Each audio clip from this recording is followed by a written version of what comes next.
Hello friends. तो आज का टॉपिक है, इस संसार में दो ही मूर्ख हैं, इस संसार में दो ही गरीब हैं, इस संसार में दो ही यात्री हैं और इस संसार में दो ही गंवार हैं। बहुत ही ज्ञानवर्धक और मार्मिक टॉपिक है। हम इसे एक कहानी के माध्यम से समझेंगे। तो आ जाइए इस पर चर्चा करते हैं। एक नगर में एक सेठ रहता था। उस सेठ का एक बेटा था जो सूरत पैसा कमाने अर्थात बाहर नौकरी करने के लिए गया हुआ था। उसी सेठ के बेटे की एक बहू थी जो बहुत सुंदर थी। वह घर में अपने ससुर यानी उस सेठ के साथ में अपना जीवन व्यतीत कर रही थी। एक दिन दोस्तों, सेठ की बहू घड़ा लेकर के और पनिहारी का रूप रख कर के कुएं पर पानी भरने के लिए जाती है। तो वह जब कुएं के पास पहुंचती है तो उसने एक कुएं से अपनी गागर को भर लिया है और भरने के बाद में उस कुएं के पास रख लिया। वह पनिहारी जल लेकर के अपने घर के लिए चलने ही वाली थी, तब तक क्या देखती है कि उस कुएं के पास एक व्यक्ति आ जाता है। वह हाथ जोड़कर उस पनिहारी से कहने लगा, मुझे बहुत ही जोर की प्यास लगी है, आप मुझे पानी पिला दें तो मेरा मन शांत हो जाएगा। पनिहारी ने दोस्तों उस व्यक्ति से कहा, पहले तुम ये बताओ कि तुम हो कौन। वह व्यक्ति कहने लगा, मैं एक यात्री हूँ। पनिहारी ने कहा, इस संसार में यात्री तो केवल दो ही हैं, तो तुम तीसरे यात्री कहाँ से आ गए। दोस्तों, उस व्यक्ति के मन में विचार आया कि अब मुझे पानी नहीं मिलेगा, इसलिए वह कुएं से उठकर दूर जाकर बैठ गया। तब तक दूसरा व्यक्ति आ जाता है और कहने लगता है कि मुझे बहुत तेज प्यास लगी है, यदि आप मुझे पानी पिला दें तो मेरा मन शांत हो जाएगा। दोस्तों, वह पनिहारी उस दूसरे व्यक्ति से भी वही प्रश्न पूछती है और कहने लगती है कि पहले तुम ये बताओ कि तुम हो कौन। दूसरा व्यक्ति कहने लगता है कि मैं एक गंवार हूँ। तो पनिहारी कहने लगी, इस संसार में तो केवल दो ही गंवार हैं, फिर तुम तीसरे गंवार कहाँ से आ गए। पनिहारी की बात सुन करके वह दूसरा व्यक्ति भी उस कुएं के पास से उठकर दूर जाकर बैठ जाता है। तब तक वहाँ पर तीसरा व्यक्ति भी पहुँचता है और कुएं के पास में जाकर कहने लगता है, पनिहारी, मुझे बहुत तेज प्यास लगी है, यदि आप मुझे पानी पिला दें तो मेरा मन शांत हो जाएगा। पनिहारी कहने लगी, पहले तुम ये बताओ कि तुम हो कौन। उस तीसरे व्यक्ति ने कहा, मैं एक गरीब हूँ। तो पनिहारी कहने लगी, इस संसार में गरीब तो केवल दो ही हैं, फिर तुम तीसरे गरीब कहाँ से आ गए। दोस्तों, पनिहारी की बात सुन करके वो तीसरा व्यक्ति भी प्यासा ही उस कुएं से दूर जाकर बैठ जाता है। तब तक दोस्तों चौथा व्यक्ति आता है और कहने लगता है उस पनिहारी से, मुझे बहुत तेज प्यास लगी है, यदि आप मुझे पानी पिला दें तो मेरा मन शांत हो जाएगा। पनिहारी उस चौथे व्यक्ति से भी वही प्रश्न करती है और कहती है, पहले ये बताओ कि तुम हो कौन। वह चौथा व्यक्ति कहने लगता है, मैं मूर्ख हूँ। पनिहारी ने उस व्यक्ति की बात सुनकर के कहा, इस संसार में मूर्ख तो केवल दो ही हैं, फिर तुम तीसरे मूर्ख कहाँ से आ गए। वह चारों व्यक्ति कुएं के पास से दूर जाकर बैठ जाते हैं और मन में विचार करने लगते हैं कि अब पानी तो नहीं मिलेगा, इसलिए अब हमें यहाँ से आगे बढ़ जाना चाहिए। जैसे ही वह चारों व्यक्ति आगे बढ़ने के लिए तैयार होते हैं, वैसे ही वह पनिहारी कहने लगी है, आप मेरे घर चलें, थोड़ी दूर ही पर मेरा घर है, वहाँ पर चल करके आपको मैं चाय पानी पिलाऊंगी। पानी पीने के बाद आप वहाँ से आगे चले जाना जहाँ भी आपको जाना है। उस पनिहारी ने विचार किया कि प्यासे को पानी पिलाना तो एक पुण्य का काम होता है। यह बात नहीं थी कि वह पनिहारी चारों व्यक्तियों को पानी पिलाना नहीं चाह रही थी। बात यह थी कि उसके पास में ऐसा कोई पात्र नहीं था जिससे वह उन चारों व्यक्तियों को पानी पिलाती, और उधर उसके शरीर पर वस्त्र भी ठीक अवस्था में नहीं थे।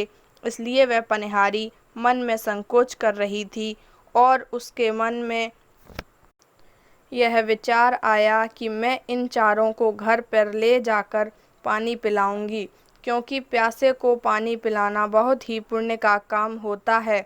दोस्तों, पनिहारी की बात सुनकर के जब वो चारों व्यक्ति पनिहारी के घर पर पहुंच जाते हैं, तो पनिहारी एक पात्र में पानी लेकर आती है और उन चारों व्यक्तियों को पानी पिलाते हुए उस पनिहारी का ससुर यानी सेठ देख लेता है और मन में यह विचार करने लगता है कि उसके मन में पाप जग जाता है और वह मन में सोचता है कि बेटा बाहर परदेश में नौकरी करने के लिए गया हुआ है और उसकी अनुपस्थिति में यहाँ पर गैर मर्दों को बुला करके उनको यहाँ शरण दे रही है और उनको पानी पिला रही है, उनकी सेवा कर रही है, जो गलत है। दोस्तों, वह सेठ जो था वहाँ से उठा और सीधा राजा के पास पहुँचा और राजा के पास जा कर के उसने सारी बात कही और राजा से कहा,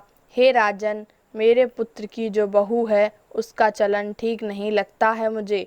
मेरा बेटा परदेश गया हुआ है, लेकिन मेरे बेटे की अनुपस्थिति में वह मेरी बहू जो है गैर मर्दों को घर पर बुलाती है, उनको शरण देती है और उनकी सेवा करती है।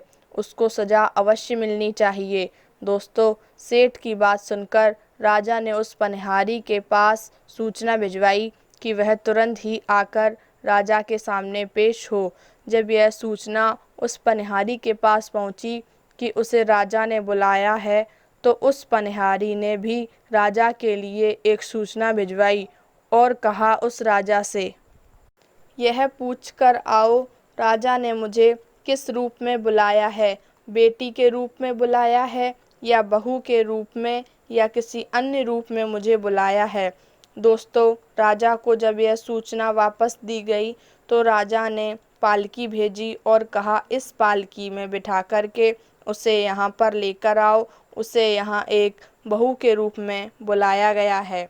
जब वह पनिहारी उस पालकी में बैठ कर के राजा के दरबार में आई और राजा के सामने जब वह पेश होती है, तो राजा उस पनिहारी को देख कर के कहने लगा, तुम एक बात बताओ, जब तुम्हारा पति घर पर नहीं है, फिर तुम गैर मर्दों को अपने घर में क्यों बुलाती हो और क्यों उनकी सेवा करती हो? तुम्हें सजा मिलेगी। राजा की बात सुनकर वह पनिहारी कहने लगी, हे राजन, इसमें मेरा कोई दोष नहीं है। मैं तो केवल कुएं पर जल भरने के लिए गई थी। उस कुएं पर ये चारों प्यासे व्यक्ति पानी पीने के लिए आए थे। इन्होंने मुझसे वहाँ पर पानी मांगा, लेकिन मेरे पास में ऐसा कोई पात्र नहीं था और मेरे शरीर पर ठीक वस्त्र भी नहीं थे। इसलिए मैं मन में संकोच कर रही थी और मैंने इनको बहकाने के लिए ऐसे प्रश्न किए जिनका यह उत्तर नहीं दे सके और ये प्यासे ही वहाँ से आगे बढ़ने लगे। तो मैंने मन में संकोच किया कि प्यासे को पानी पिलाना एक पुण्य का काम होता है। इसलिए मैंने इन चारों से यह कह दिया कि आप मेरे घर पर चलें और घर में मैं आपको पानी पिलाऊंगी और फिर वहाँ से आप आगे निकल जाना। बस ये चारों मेरे घर पर आए और मैंने इनको पानी पिला दिया। इसमें मैंने क्या गलत किया? राजा कहने लगा कि एक बात बताओ, तुमने इनसे ऐसे क्या प्रश्न किए जिनका उत्तर ये तुम्हें नहीं दे सके? हे राजन, जब पहला व्यक्ति मेरे पास पानी पीने के लिए आया तो मैंने उससे पूछा कि तुम कौन हो? तो उसने मुझे जवाब दिया कि मैं एक मूर्ख हूँ। तो मैंने उससे ये कहा कि इस संसार में मूर्ख तो केवल दो ही हैं, फिर तुम तीसरे मूर्ख कहाँ से आ गए? इसी प्रकार जब दूसरा व्यक्ति मेरे पास आया तो मैंने उससे पूछा कि तुम कौन हो? तो उसने कहा मैं एक यात्री हूँ। तो मैंने उससे यह कहा कि कि यात्री तो संसार में दो ही हैं, फिर तुम तीसरे कहाँ से आ गए। इस प्रकार जब तीसरा व्यक्ति मेरे पास आया तो मैंने उससे यही प्रश्न किया कि तुम कौन हो, तो उसने कहा मैं एक गवार हूँ।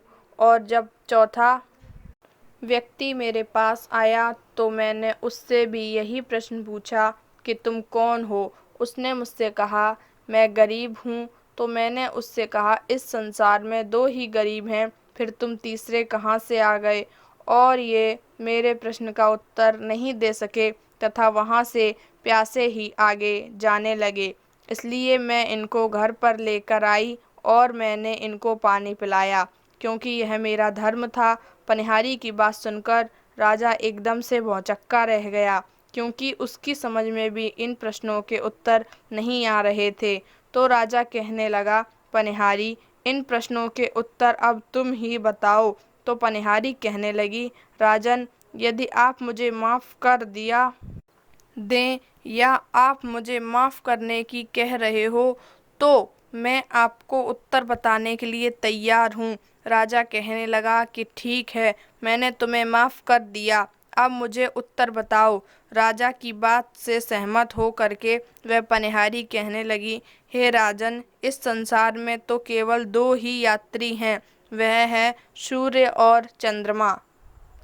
और इस संसार में गवार भी दो ही हैं, भोजन और पानी, जो कि बिना किसी कारण पीछे पीछे घूमते रहते हैं। इस संसार में गरीब भी केवल दो ही हैं, बहू और गाय। इन तीन प्रश्नों का उत्तर तो दे दिया, और जब चौथे प्रश्न का नंबर आया तो वह पनिहारी शांत हो गई। राजा ने कहा उस पनिहारी से, चौथे प्रश्न का भी उत्तर बताओ, तुम शांत क्यों हो गईं। तो वह पनिहारी कहने लगी, यदि महाराज आप मुझसे नाराज न हो तो मैं आपको चौथे प्रश्न का उत्तर बताने के लिए तैयार हूँ। राजा कहने लगा, ठीक है, मैं तुमसे नाराज नहीं होऊंगा, तुम चौथे प्रश्न का भी उत्तर मुझे बताओ। वह पनिहारी राजा की बात से सहमत होकर के कहने लगी, हे राजन, इस संसार में मूर्ख भी केवल दो ही हैं।